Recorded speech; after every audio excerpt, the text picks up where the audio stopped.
gang. Happy Monday. What's up? Hope you're all doing well. Hope you enjoyed a nice weekend full of baseball and football and family and friends.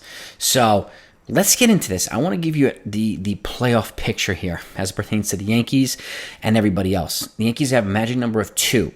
I'll tell you exactly how they can clinch this tonight, okay? And where everybody else stands, so you have an idea of who the Yankees might be playing and whatnot.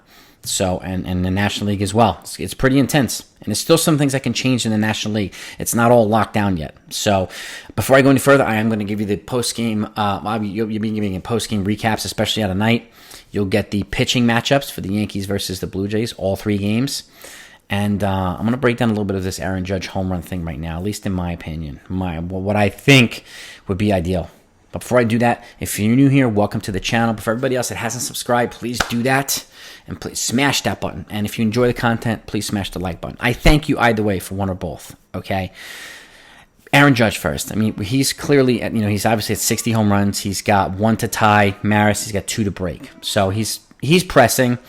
No surprise. I mean, Derek Jeter pressed on his way to 3,000 hits. But once he got 3,000, he got, I think, 4 more that game, too. So I think once he hits this milestone to pass it, the pressure will be off him. And again, in New York, millions of cameras on you, and it's just, there's a lot of hype and pressure associated with it. So I'm not surprised he's pressing.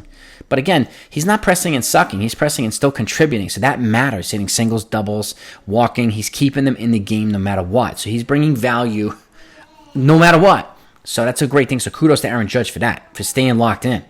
So pressing is pressing. That happens when you're trying to make history. Happens. Now, let's break down the playoffs, okay? Yankees are 94-58. They're in first place.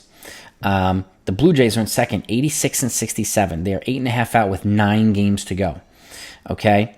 Tampa Bay, 84-69, 9 games to go, 10.5 out. So basic math right here. Tampa Bay, it's mathematically impossible for them to win the East. Can't happen now, okay?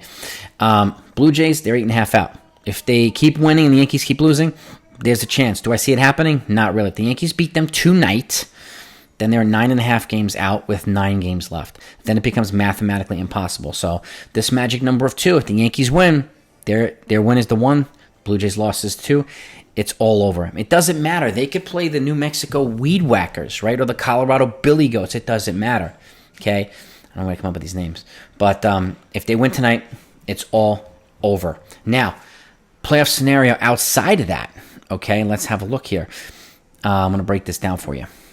We have, so the Yankees, the Astros, and Cleveland are in. They've all clinched, okay? Division leaders.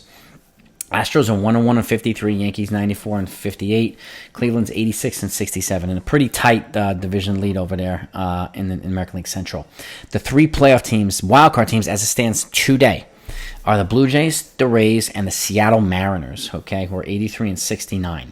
The first team looking in, from the outside, are the Baltimore Orioles, another American League East team.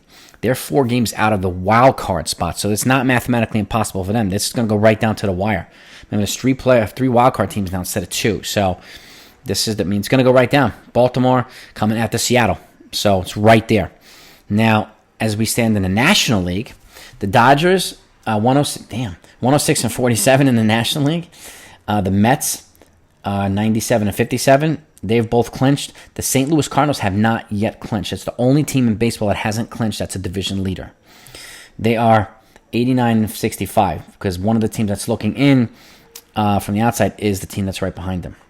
Now, as it pertains to wild card, Atlanta's in right now, San Diego's in, and the Philadelphia Phillies are in. The team that's looking out, looking from the outside in, are the Milwaukee Brewers. They are 1.5 games out of the wild card, with a record of 82-71. So the reason why St. Louis hasn't clinched the division because they're still mathematically not eliminating the Milwaukee Brewers. So the Milwaukee Brewers have a really good chance, okay, at clinching a wild card spot. A decent chance, or it's a little bit less likely, but of taking a division from the Cardinals. But that's where we stand right now. Those are the teams that are in the playoff brackets. So now, pitching matchups. Tonight, Luis Severino versus Kevin Gausman, one of their free agent signed aces, Blue Jays. Tomorrow, Jamison Tyone, J-Mo, on the mound against Jose Berrios, one of their hired guns as well that they traded for and locked up to an extension. And Wednesday, it's Gerrit Cole versus Mitch White. That's the pitching lineup versus Toronto for the next 3 games. Okay? This is where everybody stands. And I want to know what you think. Give me your feedback. Do you think it's possible for Milwaukee to overtake St. Louis or overtake a team in the National League from the wild card? Who do you think is going to make it into the playoffs? Okay, that's my question. And the Mets have not clinched a division yet. They've clinched the playoffs. So it's a little bit different. So this, again, Braves are I think they might be one game out from the Mets. So that's going to go right down to the wire too. So this is going to be pretty damn fascinating over the next week or so, with most teams having anywhere between 9 and 10 games left in the season.